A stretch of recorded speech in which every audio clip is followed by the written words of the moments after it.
I don't think linguistics is a discipline. I think it's many different disciplines. And depending on how you view linguistics, you will pick different great milestones. So I'll give you mine. The first one is still, to me, Chomsky's syntactic structures in 1957.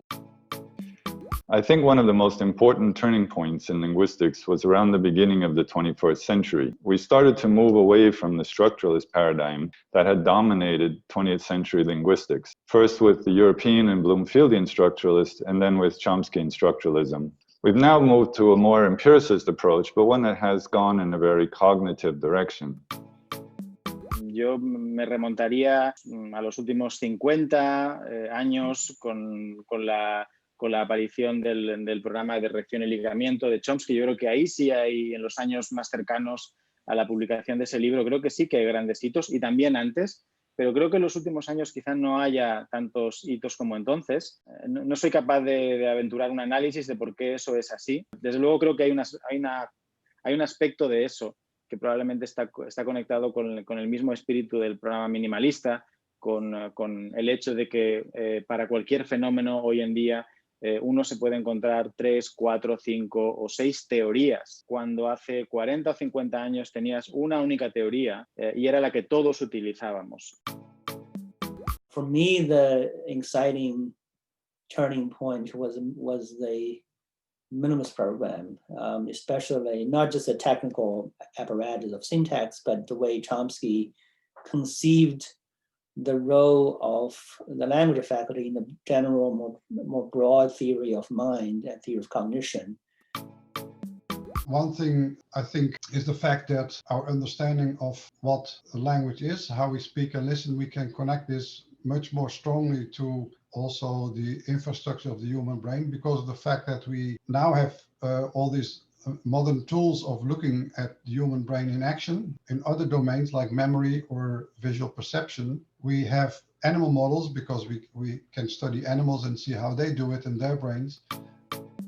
This understanding that non-linguistic creatures, that is pretty much every other species except us, can actually tell you a lot about language. Of course, the other milestone is that more in the domain of the increased computational possibilities like machine learning, big corporate. Now we have the possibility to collect all these texts and extract information values from these texts. So that's another major milestone. But one thing which our subfield, linguistic typology, has achieved over the last few decades is the recognition that it is important for our general understanding of human language to also have broad knowledge of the range of variation that is found across the languages of the world. Even people who are most interested in working on a single language will know much more about that single language if they also know how it differs from other possibilities that are presented by other languages.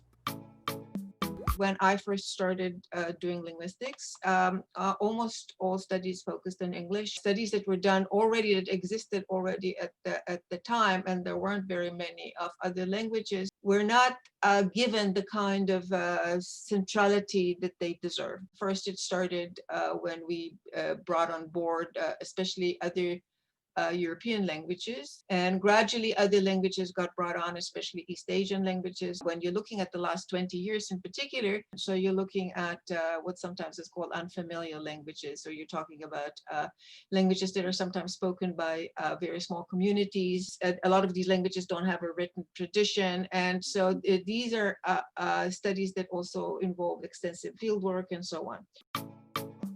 I would like to think that there's a lot of progress in how to document languages. Now, I think as more and more people are coming out with interesting things they're finding in their languages, it means people can go back and say, oh, I'm going to try that, or, oh, I hadn't thought about looking for this. People are looking at correlations and trying to see whether this gives you explanation or not. I think I would still say that in semantics, if we look at the last 20 years, which for me is not that long,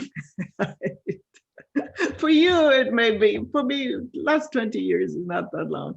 But I would still say the insights that came out of cross-linguistic investigations are the biggest milestones, I think, because we know so much more about all areas of semantics than we did before.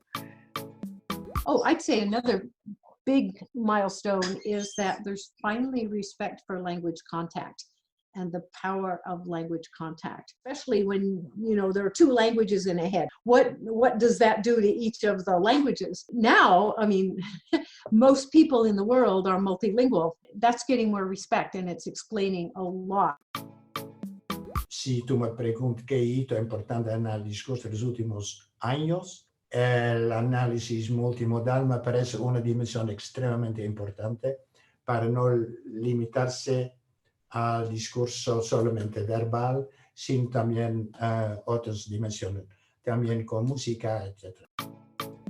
In the earliest work on typology, let's say when I started in this area in the early 1970s, roughly, it was perfectly normal to elicit material. You would find a bilingual speaker and you'd basically ask them to translate sentences from English. What we try and do now is always to use genuine examples from natural discourse.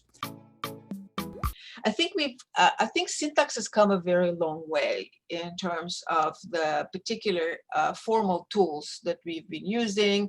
First of all, because we have more knowledge, but it also come a long way quite simply because of numerical reasons. There's just a lot more knowledge.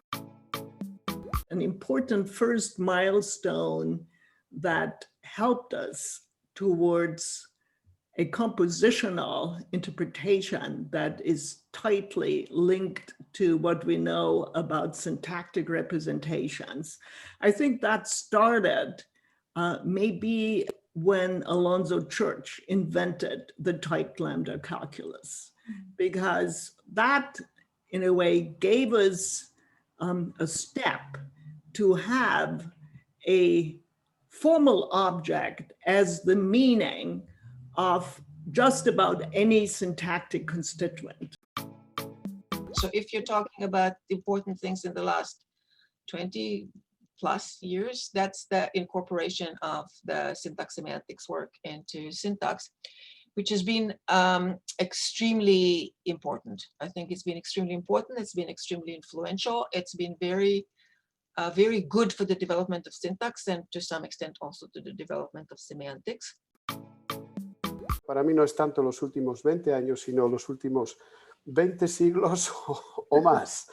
En los últimos, yo diría, no sé, 70 o casi 100 años, ¿no? Se han hecho cosas muy interesantes, se han recobrado intuiciones muy antiguas y se les ha dado un valor formal más preciso, en parte porque en el siglo XIX se fueron desarrollando de modo más moderno la lógica, las matemáticas, y bueno, en el siglo XX pues toda la teoría de computación, y todo esto añade matices.